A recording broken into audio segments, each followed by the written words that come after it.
चाहेंगे, अभी जिस परिवार में हम मौजूद है, इस परिवार का एक लड़का आज इस दुनिया को छोड़ करके चला गया। जब हमने परिवार वाले से पूछताछ की तो परिवार वाले का यही कहना है कि वो बाहर में रह करके काम करता था, बाहर से करीब 2 दिन पहले आया था, मंडे को गायब हुआ था उनका बॉडी, और उससे 2 दिन पहले वो घर आया था अपने परिवार से मिलने के लिए। और मंडे को जिस दिन इस परिवार का लड़का का बॉडी गायब हुआ, उसके बाद से पूरे परिवार वाले खोजबीन करना, जांच पड़ताल करना शुरू कर दिए, और आखिरकार उस व्यक्ति का बॉडी फ्राइडे को, दैट मीन्स शुक्रवार को, बहुत ही संदिग्ध हालत में पाई गई। आपके कौन थे वो मृतक? बड़े भाई। बड़े भाई। क्या नाम था सर उनका? रविशंकर कुमार। कितनी उम्र हो रही होगी उनकी? 36 ईयर। काम वो कहाँ करते थे? वो आंध्र प्रदेश में काम करते थे। आंध्र प्रदेश में। कितने तारीख को आंध्र प्रदेश से वापस आए थे वो? 22 तारीख को आंध्र प्रदेश से आए थे जी। कहा जा रहा है मंडे को, इसी मंडे को बॉडी, मतलब वो गायब हो गए थे। जब उसका फ़ोन लगना बंद हो गया, हाँ, तो उसके बाद हमें लगा कि शायद वो दोबारा से आंध्र प्रदेश चले गए, क्योंकि बिहार से आंध्र प्रदेश का डिस्टेंस बाय ट्रेन 2 दिन का टाइम लगता है, लगेगा। हाँ। सो हमें लगा कि हो सकता है कि ट्रेन में फ़ोन ऑफ हो गया हो या उनके पास चार्जर ना हो। सो हम मतलब 2 दिन के बाद हम ट्राई करते हैं दोबारा। अच्छा सर, मंडे को जो बॉडी वो गायब हुए थे, तो आपको क्या लगा जो वो खुद ही, मतलब बिना पूछे, बिना अपनी वाइफ को बताए, बिना बच्चे को बताए, परिवार के कोई भी सदस्य को वो नहीं बताए, खुद से बाहर चले गए? सर ऐसा क्यों लगा? क्यों काफ़ी बार वो ऐसा किए थे क्या? हाँ, समटाइम्स किए थे। तो क्यों किए थे? वजह क्या था? परिवार को बिना बताए कोई घर से अचानक निकल जाना, कोई टेंशनबाजी घर में, कोई कलह कलेश हो रहा? नहीं, ऐसा कुछ नहीं है।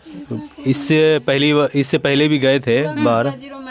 सो इससे पहले गए थे तो अपने फैमिली को बता के जाते थे कि हम जा रहे हैं, बट हम लोग को नहीं बताते थे।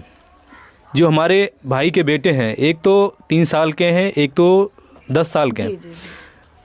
मेरे भाई के साथ ऐसा मिसहैपनिंग हुआ, अभी तक अपराधी ढूंढा नहीं गया उसके। चूंकि आप देख सकते हैं ये सबसे बड़ा बेटा है और ये अपने पिताजी को मुखाग्नि दिया है, और इससे भी एक छोटा सा मासूम सा बेटा है, 2 बच्चे हैं वो मृतक के। और परिवार का ये कहना है कि परिवार में कोई कलह कलेश नहीं था, और परिवार का ये भी कहना है हमें आसपास में किसी से लड़ाई भी नहीं थी, लेकिन इसमें कोई ना कोई शामिल जरूर है, क्योंकि बॉडी काफ़ी ज़्यादा सड़ चुका था, गल चुका था, क्योंकि बॉडी पानी में था।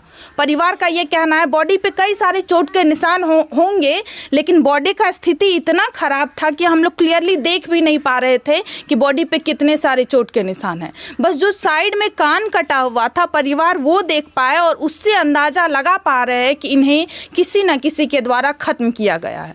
आपको ये भी बताना चाहेंगे, फ़ोन उनके पॉकेट में ही था, चप्पल भी साइड में रखा हुआ था, और उनका बॉडी पानी में पड़ा हुआ था। ऐसा है कि हमारे घर में ये चीज़ें रिपीट हुई है। हाँ। जैसा मैं अपने आप को अगर मैं देखना चाहूँ, मेरे फादर का भी एक्सपायर 1998 में हुआ जी। सो उस टाइम मैं सेम एज का था। हाँ, सेम एज का था, बट उस टाइम उस अपराधी के खिलाफ ऐसा सख्त कार्रवाई नहीं किया गया, और वो अपराधी अभी भी घूम रहे हैं उस तरीके से। और सेम इंसिडेंट हमारे भाई के साथ हुआ। अब ये सोचिए कि एक फैमिली में उनके पिता को भी और उनका बेटा को भी एक ही तरीके से मारा गया। सो हम क्या सरकार से अनुरोध करते हैं कि इस चीज़ को सही तरीके से लें जी, और अपराधी को जल्द से जल्द पकड़ें, और जो उनके बच्चे हैं, छोटे छोटे बच्चे हैं, उनको ऐसा राहत दिया जाए कि उनकी शिक्षा, अच्छे से जिंदगी व्यतीत कर सके। हाँ, बताइए। मतलब जो मृतक है उनके पिताजी के साथ भी सेम हादसा हुआ था, और आज करीब 25 साल बाद उनके बेटे के साथ भी सेम हादसा हुआ है। और परिवार का ये भी कहना है कि जो पहले अपराधी थे, जो हमारे पिता को ख़त्म किए थे, वो अभी भी खुलेआम घूम रहा है। यहाँ पे हमारे सरपंच जी मौजूद है। जो मृतक है इनके भतीजा थे वो, और इनके भतीजा को बहुत ही बेरहम तरीके से ख़त्म कर दिया गया है। क्या चाहते हैं सर? क्या लग रहा है सर आपको? हम लोग को उचित न्याय चाहिए। इससे पूर्व भी घटना हो चुका है उसी कैंप के आसपास एक और लड़का का। लेकिन ये बड़ी पानी में था। हम लोग को कुछ ऐसा कहा जा रहा आशंका है जहाँ पे बॉडी मिला था उससे 50-100 मीटर की दूरी पे पुलिस का पुलिस का कैंप कैंप भी है हाँ। और चौक भी है 0 माइल। हाँ। और उसी जगह हम लोग को 3 दिन के बाद मैंने रविवार को शाम तक वो लड़का 0 माइल में ही था चौक वॉक पे। हाँ। तो उस रविवार तो ख़त्म हो गया, सोमवार से लगा कि नहीं आया तो आएगा। लेकिन अचानक कल कोई आदमी चारा मवेशी का काटने गया तो देखा पानी के में बड़ी था। तो कहा मूर्ति है कुछ है, ऐसे हल्ला किया तो कुछ लोग जाके देखा। फिर मेरा परिवार हम लोग से आके देखे तो मेरा ही बड़ी कपड़ा से मुंह का फेस पूरा बिगड़ा हुआ था। और बहुत ऐसा था कि मैंने हम लोग को पहचान हुआ कि मेरा ही भतीजा है। ये कोई छीना झपटी का मामला तो नहीं हो सकता है क्योंकि फोन वोन सब कुछ वहीं पे हाँ था। फोन तो था, फोन चप्पल सब था। आप लोगों को अभी किसी से भी कोई दुश्मनी नहीं है? नहीं दुश्मनी हमको नहीं। अब उनको उसको होगा ये नहीं पता है? ये आप नहीं लोगों को? पता है। शायद उनके दुश्मनी से ही उन्हें वो खत्म आता किया था गया। तो खेती बाड़ी करता था और फिर चला अपना जाता था बाहर बाहर। गाड़ी घोड़ा था नहीं चलाता था, बाहर चल जाता था। परिवार का ये कहना है कि हमें नहीं पता है कि आखिरकार इस केस में शामिल कौन है। हम किसी का भी नाम नहीं दे सकते हैं क्योंकि हमारे परिवार को किसी से भी दुश्मनी नहीं है। क्योंकि यहाँ पे उनकी पत्नी है, चलिए पत्नी से बातचीत करते हैं और इनसे आप सभी को और भी जानकारी देते हैं। आप देख सकते हैं ये सबसे छोटा बेटा है और सबसे बड़ा बेटा जो 10-11 साल का है वो अपने पिताजी को मुखाग्नि दिया है। और इस बच्चे का अब क्या होगा आपको बताना चाहेंगे। इस बच्चे के दादाजी के साथ भी सेम घटना हुई थी, उन्हें भी खत्म करके फेंक दिया गया था। और फिर इस बच्चे के पिताजी के साथ भी सेम घटना हुई है।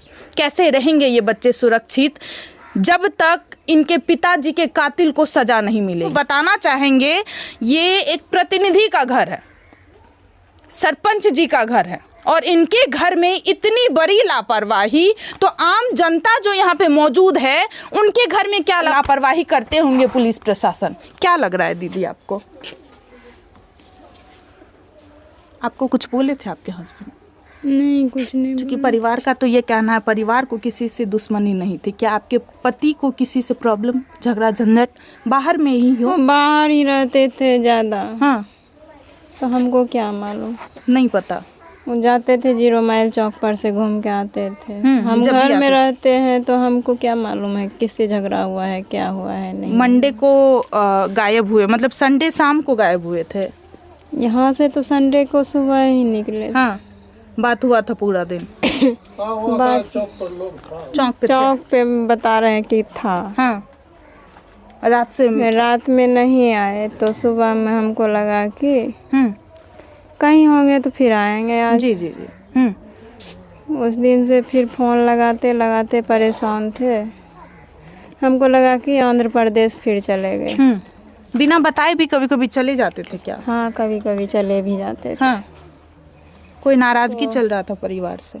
नहीं कोई नाराज़गी नहीं था। तो बिना बताए चले जाते थे। कोई वजह आपको नहीं दिख रहा है जो किस वजह से खत्म किया गया? क्या चाह रहे हैं अभी प्रशासन से? क्या चाहेंगे, हमको तो अपने दुख हो गया, 2 बाल बच्चा को कौन संभालेगा। अब देखिए आपने पूरे परिवार से बातचीत की। परिवार का यही कहना है कि हमें नहीं पता आखिरकार इसमें शामिल कौन। पहली बात, अच्छी तरीके से जांच पड़ताल किया जाए और इस केस में जितने भी लोग शामिल हैं उन्हें कड़ी से कड़ी सजा मिलना चाहिए। सभी को क्या लगता है प्लीज़ आप लोग भी अपना राय जरूर दें। मिलते हैं दूसरे वीडियो में। जय हिंद, जय भारत।